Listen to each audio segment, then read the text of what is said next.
నారా లోకేష్ చాలా దూకుడుగా ఉన్నారు. ఆయన దూకుడు చూసి వైసీపీ సీనియర్లలో ఒక రకమైన ఆందోళన కనిపిస్తోంది.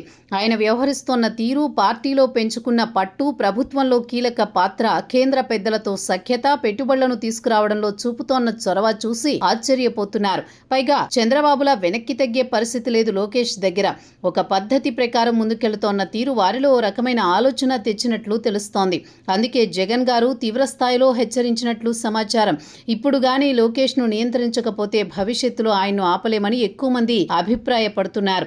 అందుకే చంద్రబాబు కంటే లోకేష్ పై ఫుల్ ఫోకస్ పెట్టాలని సూచిస్తున్నారు. ఒక 10 ఏళ్ల కిందట లోకేష్ విషయంలో వైసీపీ ఆలోచన ఒకలా ఉండేది. ఆయనను ఒక నాయకుడిగా అంగీకరించేందుకు కూడా ఇష్టపడేవారు కాదు వైసీపీలో కార్యకర్తలు. కానీ అదే లోకేష్ 2019లో ఓడిపోయేసరికి వేస్ట్ అన్న నిర్ణయానికి వచ్చారు వైసీపీ నాయకులు.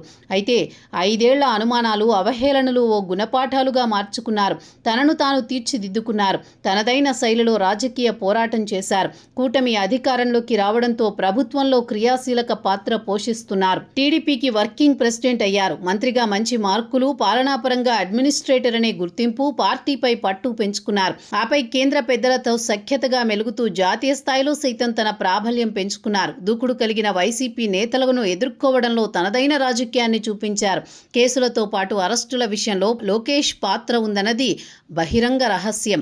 అది వైసీపీ సీనియర్లకు తెలుసు. కేసులతో పాటు అరెస్టుల బారిన పడుతున్న నేతలకి ఇది మరీ ఎరుక. అందుకే తమ అధినేత జగన్ ని హెచ్చరిస్తున్నారు.